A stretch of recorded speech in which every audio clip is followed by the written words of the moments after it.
চেটে খেয়ে নেবে।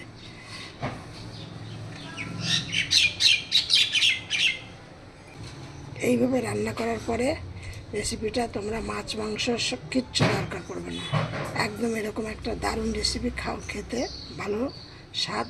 গরম ভাতে এবার তোমরা পরিবেশন করো, দেখবে সব কিছু ছেড়ে দিয়ে সবাই এই রেসিপিটা দিয়ে সবাই ভাত খাবে আঙুল চেটে। হ্যালো বন্ধুরা, আর তোমরা সবাই তো কাঁঠাল খাও, কিন্তু কাঁঠালের বীজটা বেশিরভাগ লোকেরাই ফেলে দেয়, কিন্তু আজকে আমি তোমাদের কাঁঠালের বীজ দিয়ে এমন একটা রেসিপি দেখাবো যে রেসিপিটা খেলে তোমরা বারবার খেতে চাইবে আর আঙুল চেটে পুটে খেতে ইচ্ছে করবে। পটল নিয়েছি কেটে, আলু কেটে নিয়েছি, আর এই কাঁঠালের বীজগুলোকে এইভাবে করে নিয়েছি। এইটাকে এবার আমি একটু জ্বালিয়ে দিলাম। আমি কেটে নিয়ে এটা নুন দিয়ে আর হলুদ দিয়ে ভিজিয়ে রেখেছিলাম, একটা কষ্ট থাকে, কষ্টটা চলে যাওয়ার জন্য। এবার এটা একটুখানি হালকা করে একটু নরম করে নেব। আমি এবার এই পটলগুলো আলুগুলোকে ভাজতে থাকবো। আমি চম্পা রেসিপিটি করছি। এবার আমি তোমার চম্পাস ব্লগ থেকে আমি চম্পা তোমাদের সাথে যে রেসিপিটি শেয়ার করছি আমার চম্পা রেসিপি হাউস থেকে। এবার কড়াইতে দিয়ে দিচ্ছি তেল, অল্প পরিমাণে তেল দিয়েছি। এবার এর মধ্যে আমি দিয়ে দেব এই পটলগুলো, একটু গরম হয়ে যাক তেলটা। এবার দিয়ে দিচ্ছি আমি পটলগুলো। পটলগুলো ভাজা হয়ে যাচ্ছে। এবার এইখানে আমার কাঁঠালের বীজগুলো মানে বসানোর উদ্দেশ্য হলো যে এর একটা কষ থেকে কষ্টটা বেরিয়ে যাবে, সেই জন্য এইটা হয়ে গেছে। এবার দেখো কড়াইতে আমি দিয়ে দিচ্ছি, পটল ভাজার কড়াইতেই তেল দিয়ে দিচ্ছি।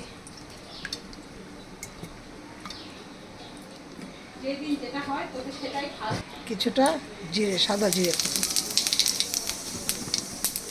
রেসিপিটা কিন্তু একদম সাদা সাপটা রেসিপি। দেখো দিয়ে দিলাম দুটো শুকনো লঙ্কা, দুটো তেজপাতা, আর এই কাঁঠালের বীজগুলোর জলটা ফেলে দিয়েছি। এবার এইগুলো দিয়ে দেবে তেলটার মধ্যে। এবার দিয়ে দিচ্ছি এর মধ্যে কিছুটা নুন,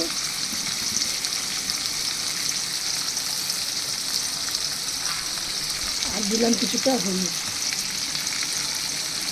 এবার এর মধ্যে আমি আলুগুলোকে দিয়ে দেবো।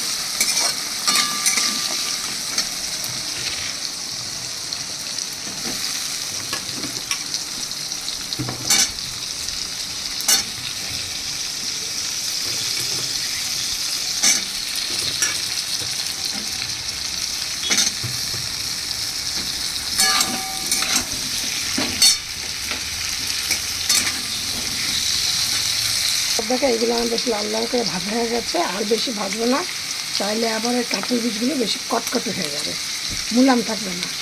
এবার আমি দিয়ে দিচ্ছি এখানে জিরে, আদা, লঙ্কা বাটা, আর দিলাম পরিমাণ মতো হলুদ।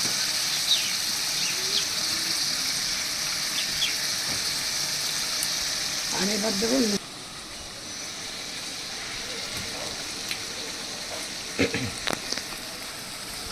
কালারের জন্য দিয়ে দিচ্ছি কাশ্মীরি লঙ্কার গুঁড়ো।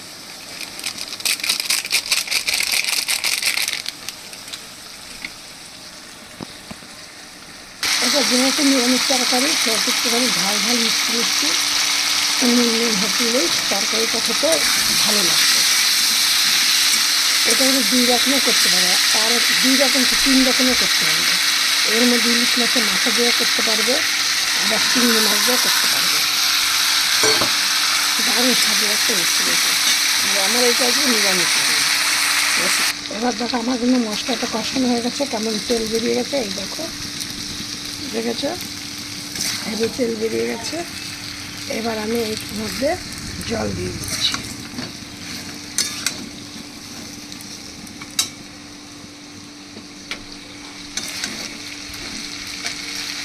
এবার দেখো দিয়ে দিয়েছি জল।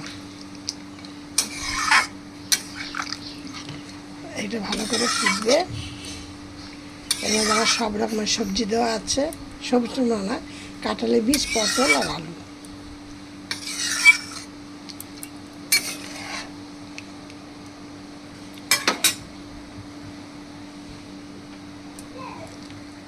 আমার রেসিপিটা করে হয়ে এসছে। আমি এখন এর মধ্যে দিয়ে দিচ্ছি 2টো এলাচ থেতো করে, কাঁচা এলাচ।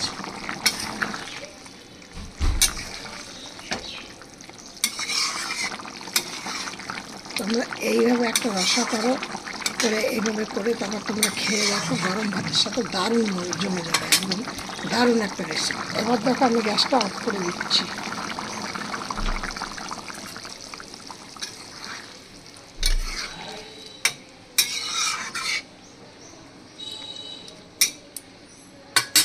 এবার এরকম একটা রেসিপি তৈরি করে তোমরা গরম ভাতের সাথে পরিবেশন করো, দারুণ জমে যাবে। দেখো রেসিপিটা, এবার আমি এটা ঢেলে নিচ্ছি। এই রেসিপিটা কিন্তু তোমরা ইসের সাথেও খেতে পারো, রুটির সাথেও খেতে পারো, গরম ভাতের সাথেও খেতে পারো। একটা দারুণ রেসিপি, একটা স্বাস্থ্যকর রেসিপি। তোমরা একদম মানে